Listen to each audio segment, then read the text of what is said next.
తండ్రి స్తోత్రం, తండ్రి ఆరాధన, యేసువా వందనం, యేసువా స్తోత్రం, యేసువా ఆరాధన, ఆత్మదేవా వందనం, ఆత్మదేవా స్తోత్రం, ఆత్మదేవా ఆరాధన, త్రియేక దేవా వందనం, త్రియేక దేవా స్తోత్రం, త్రియేక దేవా ఆరాధన, మృత్యుంజయుడా వందనం, మృత్యుంజయుడా స్తోత్రం, మృత్యుంజయుడా ఆరాధన, పునరుత్థానుడా వందనం, పునరుద్ధానుడా స్తోత్రం, పునరుద్ధానుడా ఆరాధన, పరమవైద్యుడా వందనం, పరమవైద్యుడా స్తోత్రం, పరమవైద్యుడా ఆరాధన. Praise the lord, praise the lord, praise the lord, praise praise praise the lord, praise praise praise the lord, praise praise praise the lord, praise the lord, praise the lord, praise the lord. స్తోత్రమయ్యా యేసు రాజా, స్తోత్రమయ్యా యేసు రాజా,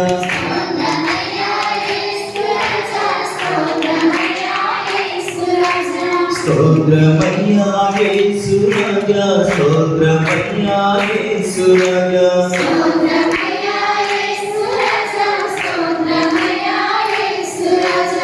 ఆరాధన స్తుతి ఆరాధన,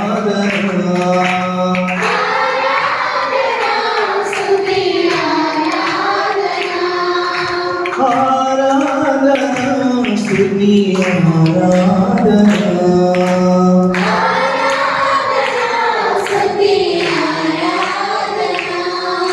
స్తోత్రమయ్యా యేసు రాజా, స్తోత్రమయ్యా యేసు రాజా,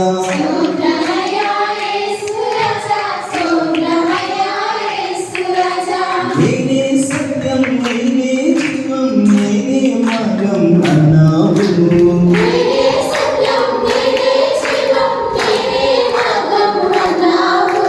నేనే సత్యం, నేనే జీవం, నేనే మార్గం అన్నావు,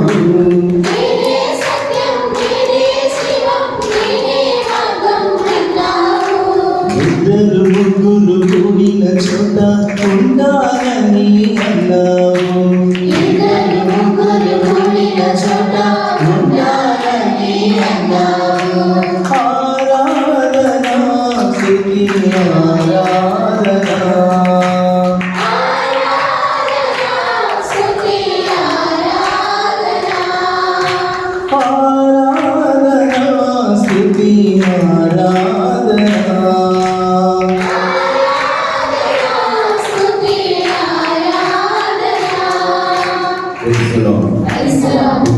పవిత్ర నామమున మత్తయి సువార్త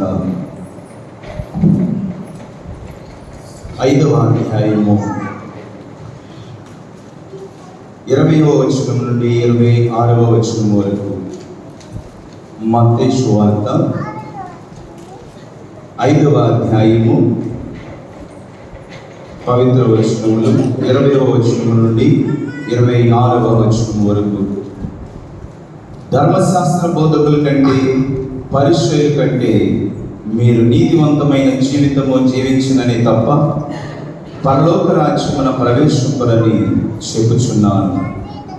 నరహత్య చేయరాదు, నరహత్య కామించువాడు న్యాయాధిపతి తీర్పునకు గురియగునని పూర్వకులకు శాసించబడినటువంటి మాట మీరు విని ఉన్నారు కదా.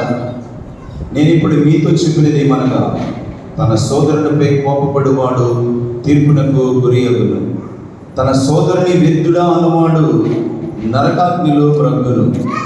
కనుక బలిపీఠ సన్నిధికి నీ కానుకలు తెచ్చినప్పుడు నీ సోదరునికి నీపై మనస్పర్ధ ఉన్నట్లు నీకు స్మరించినచు ఆ కానుకలు పీఠమ చెంతనే వదిలిపెట్టిపోయి నీ సోదరునితో సఖ్యపడి తిరిగి వచ్చి నీ కానుకను చెల్లింపుము. నీపై నీ విరోధి వ్యాజ్యము తెచ్చి నిన్ను న్యాయాధిపతి వద్దకు కొనిపోబడినప్పుడు మార్గమధ్యమునని అతనితో సత్వరము సమాధానపడుము.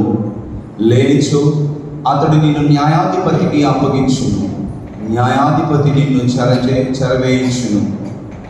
నీవు చెల్లించవలసిన రుణములు కడపటి కాసు చెల్లించు వరకు నీవు చెరసాలలోనే ఉందువు. ఇది క్రీస్తునాథుని సువిశేషము.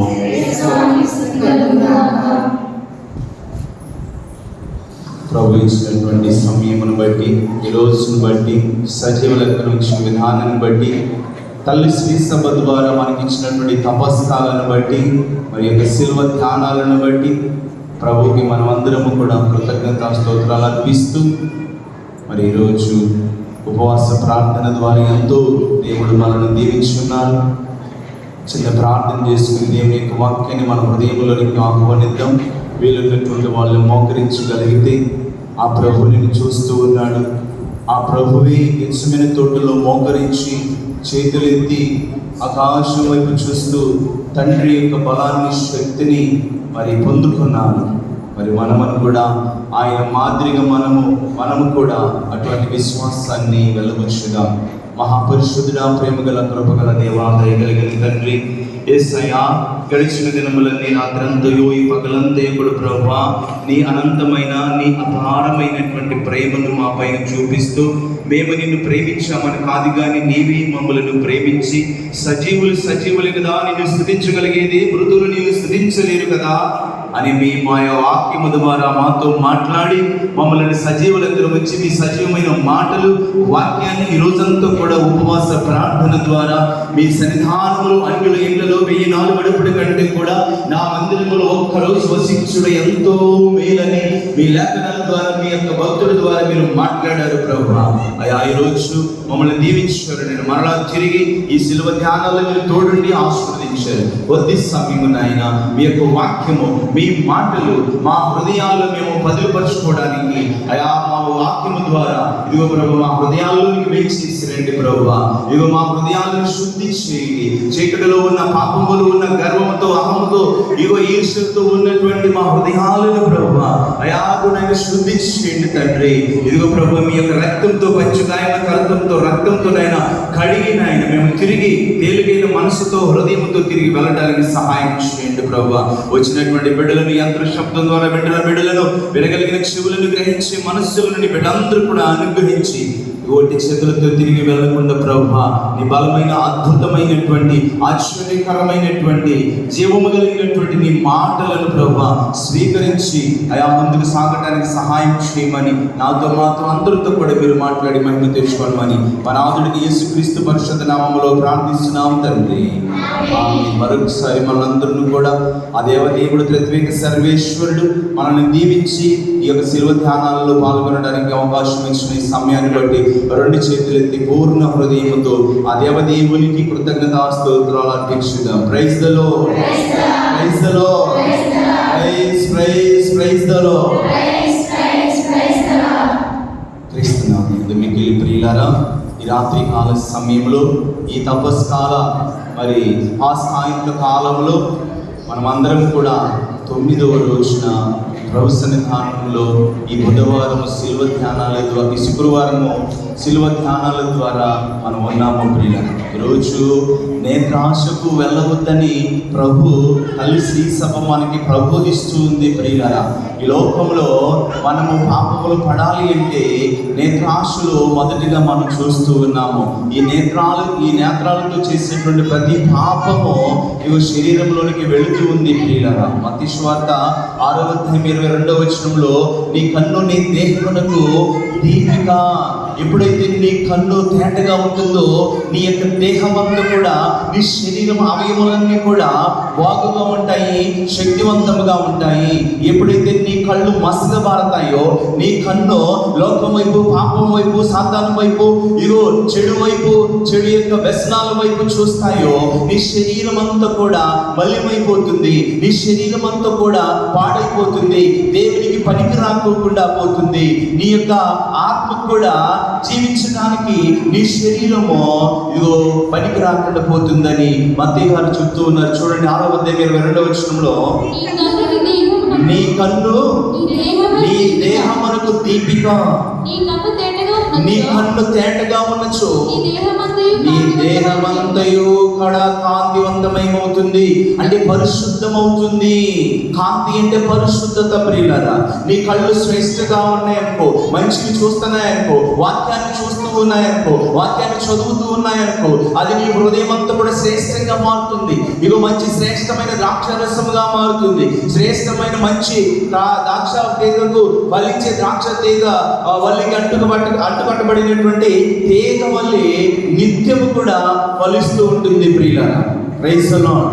ఎప్పుడైతే నీ కళ్ళు సాతాను వైపు కాకుండా, లోకం వైపు కాకుండా, లోకాశల వైపు కాకుండా ఆకాశం వైపు నీ కళ్ళు ఎత్తుతారో, ఎప్పుడైతే నీవు తల దించుకొని నీవు వాక్యం వైపు నువ్వు చదువుతూ ఉంటావో, నువ్వు మెడ ఉంచి వాక్యాన్ని చదువుతూ ఉంటావో, ఆ వాక్యము నీకు బ్రతుకునిస్తుంది, ఆ వాక్యము నీ ఆత్మకు రక్షణ ఇస్తుంది, ఆ వాక్యము నీ కుటుంబానికి ఆనందాన్ని ఇస్తుంది. ప్రియులరా, చదువుకున్నటువంటి బిడ్డలు చూడండి, ఎప్పుడైతే చిన్న వయసులో మరి మెడ దించుకొని తల వంచుకొని స్కూల్లోనైనా స్కూల్లోనైనా ఇంటి దగ్గరైనా ఎప్పుడైతే చదువు మీద ధ్యాస ఉంచి నువ్వు మెడ ఉంచి చదువుతావో, అప్పుడు పెద్దయిన తర్వాత నువ్వు ఒక ప్రయోజకుడు అవుతావు.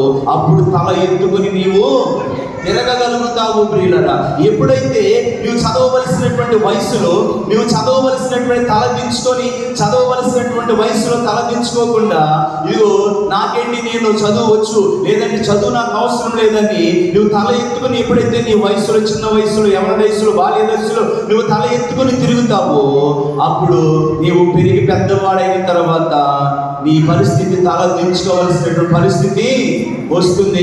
అందరూ కూడా నిన్ను ఎందుకు పనికిరానివాడని హేళన చేస్తారు. ఎప్పుడైతే నీవు తగ్గించుకుని తల దించుతావో, దేవుడు నిన్ను పెద్ద అయిన తర్వాత ఒక ప్రయోజకుడిగా తలగా ఉంచుతాడు. నీ కుటుంబాన్ని తలగా ఉంచుతాడు, నీ సంఘాన్ని తలగా ఉంచుతాడు. నీ యొక్క వంశాన్ని తల ఎత్తుకునే విధంగా, తల్లిదండ్రులకు తల ఎత్తుకునే విధంగా తల దించి చదివినప్పుడు నీవు ప్రయోజకుడు అవుతా, తలగా ఉంచుతానని ప్రభు చెబుతూ ఉన్నాడు ప్రియులరా. Praise the lord. Praise the lord. ఈరోజు సువిశేష పట్టణాల ద్వారా ఇదిగో మంచి పనులు చేసినటువంటి వారు ఇదిగో వారి యొక్క పనులను బట్టి దేవుడు తీర్పిస్తానంటున్నాడు. చెడు పనులు చేసినటువంటి వారిని చెడు పనులను బట్టి తీర్పిస్తానంటున్నాడు ప్రియులారా. ఈరోజు మరి మొదటి పట్టణంలో మనం చూస్తూ ఉన్నాం, ఎహెజ్కేలు ప్రవక్త ద్వారా దేవుడు మాట్లాడుతూ ఉన్నాడు. ఎహెజ్కేలు గ్రంథంలో ఈరోజు మొదటి పట్టణంలో ఎహెజ్కేలు గ్రంథము 18వ అధ్యాయము 21వ వచనం నుంచి మనం చూసుకున్నట్లయితే, దుష్టుడు తన పాపముల నుండి వైదొలిగి నా చట్టములను పాటించి న్యాయసమ్మతమైన మంచి పనులు చేసి సావును తప్పించుకొనును. Praise the lord. ఎవరు సావును తప్పించుకుంటారంట? ఎవరు సావును తప్పించుకునేది ఎవరు? దుష్టుడు తన చెడు తనముల నుంచి వైదొలిగి మంచి పనులు చేసిన ఎడలా. అంతే కదా, అంతేగా రాయబడింది.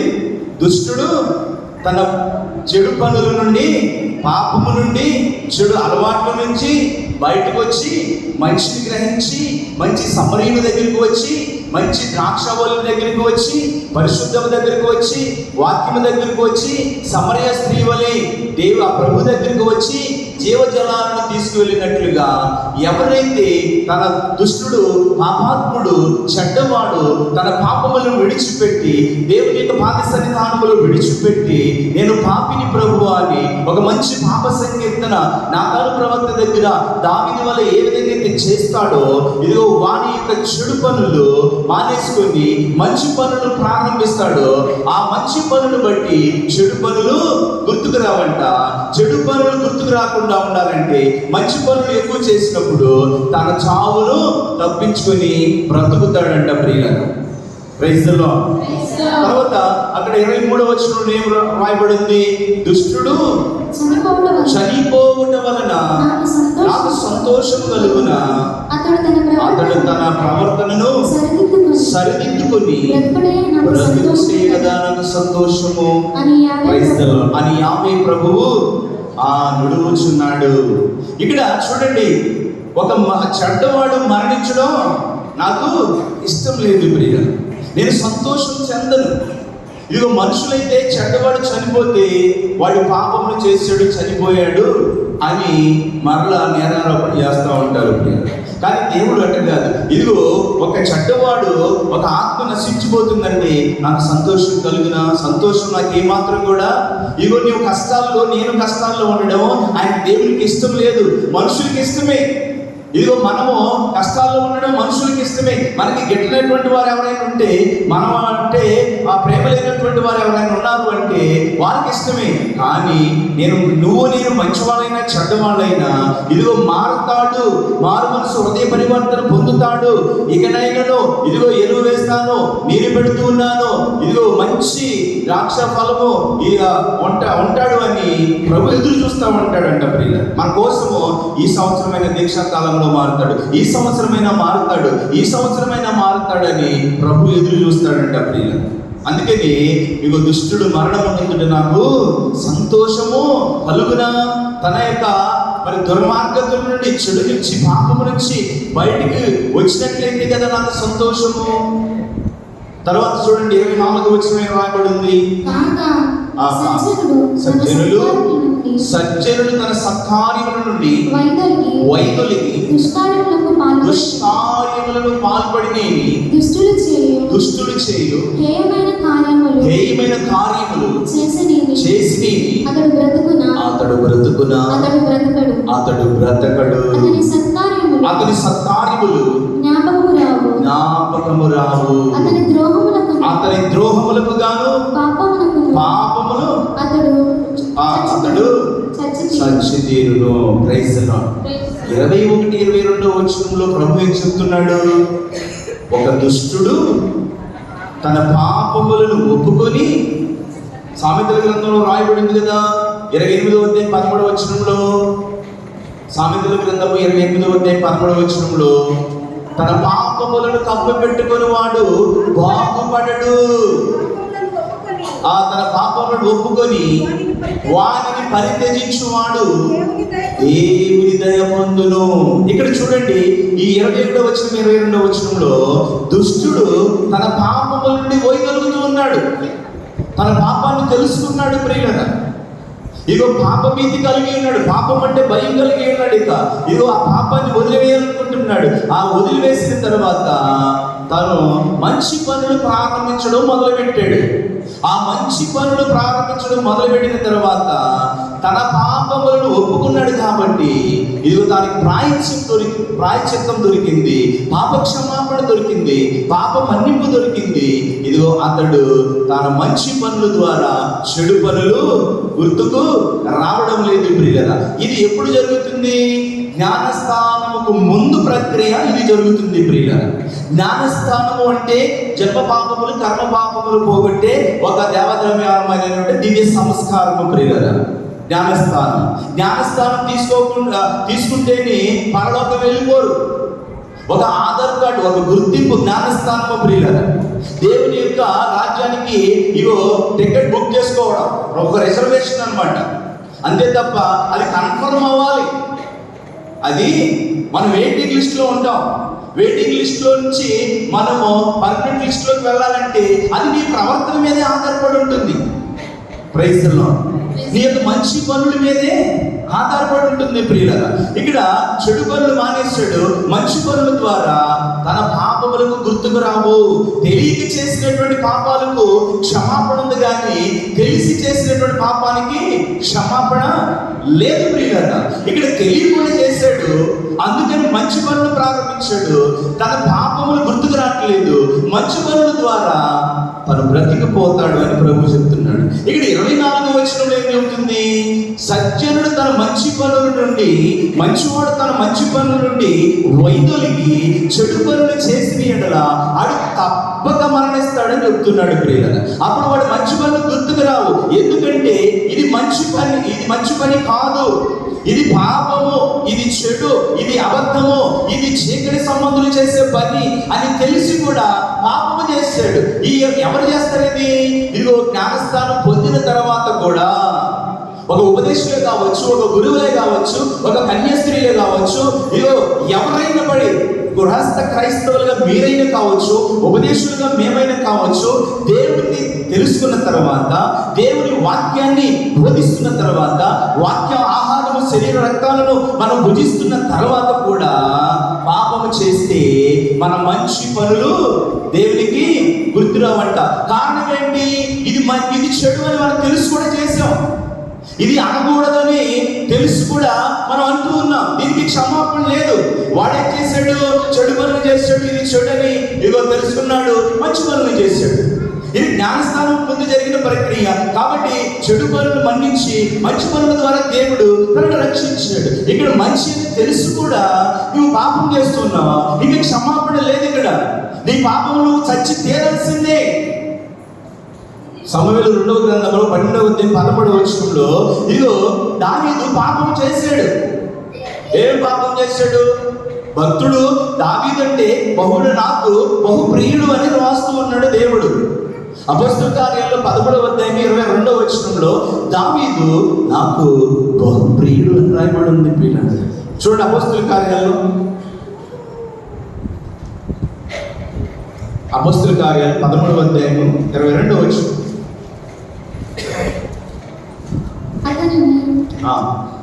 తొలగించిన తరువాత దేవుడు దావీదును వారికి రాజుగా చేశాడు. దేవుడు అతని గురించి చెప్పినదేమనగా ఈషాయి కుమారుడైన దావీదు నాకు ప్రియమైన వాడు అనుగొట్టిని. ప్రైజ్‌లార్డ్. ఎవరిని తొలగించి దావీదు మరలా రాజు చేశాడు? ఇశ్రాయేలు యొక్క మొట్టమొదటి రాజు ఎవరమ్మా? ప్రైజ్‌లార్డ్. చెప్పండి, మీరు చెప్పండి. ఇశ్రాయేలు యొక్క మొదటి రాజు ఎవరు? ప్రియదర్శిని బైబిల్ ఆమె చేసిందంటే మళ్ళీ కొత్త బైబిల్ తీసుకుంది, అందుకే టక్ టక్ అని చెప్తుంది ప్రెస్ జవాబు. మరి మీరు ఎప్పుడు అవి చేస్తారు బైబిల్ చదవడం? ప్రైజ్‌లార్డ్. చెప్పండి, ఇశ్రాయేలు యొక్క మొదటి రాజు ఎవరు? ఇప్పుడు ఆయన చెప్పి నిన్న వాళ్ళని చెప్పండి. సౌలు మహారాజు. పాత నిబంధనలో సౌలు, కొత్త నిబంధనలో సౌలుగా మారి పౌలుగా ఉన్నాడే ఆయన కాదు సుమా. ప్రైజ్‌లార్డ్. కాగా తనను దించని రాబడింది ఇక్కడ అపొస్తలుల కార్యం 13వ అధ్యాయం 22వ వచనం. తనను దించి తర్వాత ఈషాయి కుమారులలో చిన్నవాడైనటువంటి గొర్రెల కాపరైనటువంటి దావీదును రాజుగా చేశాడు. మొట్టమొదటి రాజు ఇదిగో ఇశ్రాయేలు రాజు సౌలు రాజు. దావీదు అయితే గొర్రెలు కాశాడు, మరి సౌలు అయితే ఏం కాశాడు? గాడిదలు కాశాడు. ఏం కాశాడు? గొర్రెలు.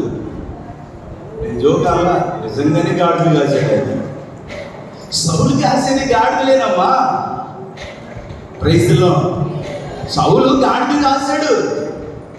మనం ఏదో చడుకోవాలనుకుంటున్నాం, అది ఆయన కాసింది గాడిదలే కాశాడు. దావీదు గొర్రెలు కాశాడు. ప్రైజ్‌లార్డ్. నూతన నిబంధనలో పౌలు గారు వృత్తి ఏంటి? ఆయనకి వివాహం అవ్వలేదు. ఏ వృత్తి ఆయన వృత్తి ఏంటమ్మా? సైనికుడు కాదు ఆయన వృత్తి. ఏం చేసేవాడు పని అమ్మా? కూడా డేరాలు, పరసాలు కుట్టుకోవడం, సంచులు కుట్టుకోవడం, ఒక టైలర్. ప్రైజ్‌లార్డ్. ఆయన పని అది. ఈ అపోస్తలులు ఉన్నారు, వీళ్ళు కూడా చేపలు పట్టేవాళ్ళు, వీళ్ళంతా కూడా. కాబట్టి ఇక్కడ మంచి పనులు చేసి ఎప్పుడైతే పాపం చేశాడో, దావీదు మంచివాడే కానీ ఏం చేశాడు? పాపం వైపు చూశాడు. ఇదిగో తాను యుద్ధానికి వెళ్ళవలసినటువంటి వాడు, యుద్ధంలో ముందుండవలసినటువంటి వాడు, సైన్యముతో శత్రువులను పోరాడవలసినటువంటి వాడు, ఇదిగో ఏం చేస్తున్నాడు? మేడగదిలో మరి ఈ యొక్క ప్రబుద్ధుడు ఏం చేస్తున్నాడు? నిద్రపోయిన తర్వాత లేచి వీళ్ళంతా కూడా యుద్ధానికి వెళితే పైన పచారీలు చేస్తూ ఉన్నాడు. ఏం చేస్తున్నాడు? తిరుగాడుతూ ఉన్నాడు. తన కళ్ళు తిరుగాడుతున్న సమయంలో కళ్ళు ఎవరి వైపు చూస్తున్నాయి? పాపం వైపు చూసాయి ప్రియుల, బెత్షెబ వైపు చూసాయి. ఇదిగో అంతటితో ఆగాడా? ఇదిగో ఆమెతో పాపము చేశాడు, అంతటితో ఆగాడా? తన భర్తను ఉరియాను చంపించాడు ప్రియుల. ఇప్పుడు 10 ఆజ్ఞలు 2 ఆజ్ఞలు మీరాడు ఈ దావీదు. ఎన్ని ఆజ్ఞలు? 2 ఆజ్ఞలు. ఏ అంటే ఆజ్ఞలయ్యి? ఏం ఆజ్ఞలు? మొదటి వ్యభిచరింపకూడదు, రెండవది నరహత్య చేయకూడదు. ఈ 2 చేశాడు ఈయన. అందుకనే గబగబా నాతాను ప్రవక్త దగ్గరికి వెళ్ళి పాప సంకీర్తన చేశాడు, పశ్చాత్తాపడి. ఓకే, నీ పాపములు పరిహరించబడుతున్నాయి, ఇదిగో నీ పాపము క్షమించబడుతుంది. మరలా ఈ తప్పు నువ్వు చేయకుండా మరలా ఉండాలి అంటే నీకు పుట్టే బిడ్డ చనిపోవలసిందే. నాతాను ప్రవక్త ద్వారా దేవుడు చెప్పిన మాట అది ప్రియుల. ఓకే, నీ పాపాలు క్షమించబడతాయి. తెలివి చేసావు, చేసావు, క్షమించబడుతుంది. కానీ మరలా ఈ పని పునరావృతం కాకుండా ఉండాలంటే ఆ పాపపు బిడ్డ చనిపోవలసిందే. అందుకని బెత్షెబ వీళ్ళందరికీ పుట్టినటువంటి బిడ్డ, మొదటి బిడ్డ చనిపోతాడు ప్రియుల. కాబట్టి ఇక్కడ చూడండి, ఈ 24వ వచనం నుంచి ఒక మంచివాడు పాపములో, దావీదు పాపములో పడ్డాడు, తన పాపములను ఒప్పుకున్నాడు. ఇదిగో ఆ పాపములు మంచి పనులు గుర్తుకు రావట్లేదు. ఇది జ్ఞానస్థానం తర్వాత జరిగే ప్రక్రియ. మంచి పని చెడు పని తెలిసి కూడా ఈ మంచివాడు చెడు పనులు చేస్తాడే, వీడికి క్షమాపణ లేదు ప్రియుల. వాడు తప్పకుండా చనిపోవలసింది, శ్రమల పాలు అవ్వాల్సింది, నరకాగ్నిలోకి వెళ్ళవలసింది అని ప్రభు చెబుతున్నాడు. అందుకని ఈరోజు సువిశేష పట్టణంలో కూడా పరిచయుల కంటే, ధర్మశాస్త్ర బోధకుల కంటే కూడా మీరు నీతివంతమైనటువంటి జీవితము జీవించాలి ప్రియుల. Praise the lord. వీళ్ళు పరిచయులు, ధర్మశాస్త్ర బోధకులు, వీళ్ళకి తెలిసేది కొంత, తెలియంది కొండంత. తెలిసిందేమో గోరంత, తెలియందేమో కొండంత. ఈ కొండంత పని ప్రజలు చేయమంటారు, గోరంత పని కూడా వీళ్ళు చేయలేరు. అతిశవార్తలు 23వ అధ్యాయం 3వ వచనంలో మీకు ధర్మశాస్త్ర బోధకులను బట్టి మీరు నడవద్దు కానీ, వారి నడవడికి చూసి నడవద్దు కానీ, వారి మాటలు ఉన్నాయి, అది ధర్మశాస్త్రం కాబట్టి దానిని బట్టి మీరు నడుచుకోండి, వారు చేసే పనులు మీరు చేయొద్దు. 23వ అధ్యాయం 3వ వచనం చూడండి. కాబట్టి వారి క్రియలను కాక వారి ఉపదేశమును అనుసరించి పాటింపుడు. అంటే ఏంటి? వీళ్ళు చెప్పింది చేయరు, చెప్పంది చేస్తారు. వాళ్ళు చెప్పేది చేయరు. వారి క్రియలను బట్టి మీరు నడుచుకోవద్దు, వారు చెప్పింది దాన్ని బట్టి. అది సత్యమైన వాక్కు, పరిశుద్ధమైన వాక్కు, అది దేవుని యొక్క మాట. నినివే ప్రజలు యోనా నోటి నుంచి వచ్చిన దేవుని మాట, యోనా మాట కాదు కానీ దేవుని మాట వాళ్ళు నమ్మారు. దేవుని యొక్క ఉగ్రత నుంచి వాళ్ళు తప్పించబడ్డారు ప్రియ. కాబట్టి నీ అన్నలు కానీ, నీ చెల్లెలు కానీ, ఎవరితోనైనా నీవు శత్రుత్వం కలిగి ఉన్నప్పుడు, నీ దేవాలయానికి వచ్చేటప్పుడు వాళ్ళకి నువ్వు గుర్తొచ్చినప్పుడు వెంటనే వెళ్ళి వారితో సమాధానపడి అప్పుడు నీ ప్రార్థనను నేను అంగీకరిస్తాను, నీ అర్పణను అంగీకరిస్తాను. ఇదిగో నీవు సమాధాన పడకుండా నువ్వు ఎంత కన్నీరు కార్చినా, నువ్వు ఎంత ప్రార్థన చేసినా అది దేవునికి అడ్డుగోడగా ఉండి వెనక్కి వచ్చేస్తుంది తప్ప, ఇదిగో ఆ మేఘాలు అడ్డుపడిపోయి ఆ మధ్యాకాశంలో మేఘ మండలం మీద ఆ యొక్క మరి ప్రధాన దేవదూతలు, సాధారణ యొక్క ప్రధాన ఘట సర్పాలు దేవదూతలు నుండి మన ప్రార్థనని వెళ్ళనీయకుండా, దేవుని దగ్గరికి వెళ్ళనీయకుండా చేస్తాయి ప్రియులారా. ఎప్పుడైతే సమాధానంతో నీవు ఆ దివ్య ప్రసాదాన్ని లోకుంటావో, ఎప్పుడైతే సమాధానంతో దేవాలయంలోనికి, పరిశుద్ధ ఆలయంలోనికి, వాక్యములోనికి నీవు లీనమైపోతావో, అప్పుడు నీ ప్రార్థన నేరుగా దేవుని వద్దకి వెళుతుంది ప్రియులారా. నీవు నీ యొక్క సహోదరుని వ్యర్థుడా అన్నా కూడా అది పాపమే అవుతుందంట ప్రియులారా. వ్యర్థుడా అన్నా కూడా నువ్వు ఎందుకు పనికిరావురా, నువ్వు సన్నాసివి, నీవు అది ఇది అన్నా కూడా పాపమేనంట ప్రియులారా. Praise the lord. కాబట్టి ఇక్కడ 26వ వచనం రాయబడింది చూడండి చివరిగా. నీవు చెల్లించవలసినటువంటి రుణమంతా కూడా కడపటి కాసు చెల్లించు వరకు నీవు చెరసాలలోనే ఉందువు. ఈ దేహంలో మరి ఉన్నంత కాలము కూడా మరి నీవు దేవునికి ప్రతి సమయంలో కూడా నేను పాపిని ప్రభువా, నా పాపాన్ని కడగమని మరలా పాపంలో పడకుండా దుడుకు చిన్నవాని వల్లే పశ్చాత్తాప హృదయం కలిగి ప్రభువా, నీకు తండ్రి, నీకును పరలోకానికి నేను విరోధముగా పాపము చేసి ఉన్నాను, నేను క్షమించడానికి అర్హుడు కాదు అని ప్రతి సమయంలో కూడా ప్రార్థన చేసినట్లయితే కొంతవరకైనాను దేవుడు మనల్ని క్షమించి ఎనిమిది ప్రజల వల్లే మన యొక్క దుర్నీతుల నుండి మన్నించి క్షమించి తన రక్తంతో కడుగుతాడు. పితా పుత్ర పవిత్ర ఆత్మనామమున మహాపరిశుద్ధుల ప్రేమల తండ్రి కృపల ప్రభువా, ఈ రాత్రి కాల సమయంలోనైనా దుర్మార్గుడు మరణమునందున నాకు సంతోషము కలిగిన తన దుర్మార్గత నుండి మొదటి కదా నాకు సంతోషము. అవును ప్రభా, దుష్ట హృదయాలు మాలో ఇంకేమైనా ఉన్నాయేమోనైనా వాటిని మీ రక్తంతో కడిగి మీ వాక్కుతో అయా కడిగి వినటం వలన విశ్వాసం కలుగుతుంది. అది క్రీస్తు మాటల వలన సెలవిచ్చారు ప్రభా. విన్నటువంటి నీ మాటల ద్వారా ఇకనైనను అయా ఇవి ప్రభా, ఈ పాపిని ఇగో మా పాప హృదయాలను కడిగి శుద్ధి చేసి నీ యొక్క విశ్వాసములో మీరు అక్కడికే మమ్మల్ని మేము సిద్ధపరుచుకునే విధంగా అయా మీరు అక్కడికే మేము పరిశుద్ధంగా తయారవ్వడానికి సహాయం చేయమని మా నాథుడిని యేసుక్రీస్తు పరిశుద్ధ నామములో ప్రార్థిస్తున్నాం తండ్రి. పితా పుత్ర పవిత్ర నామమున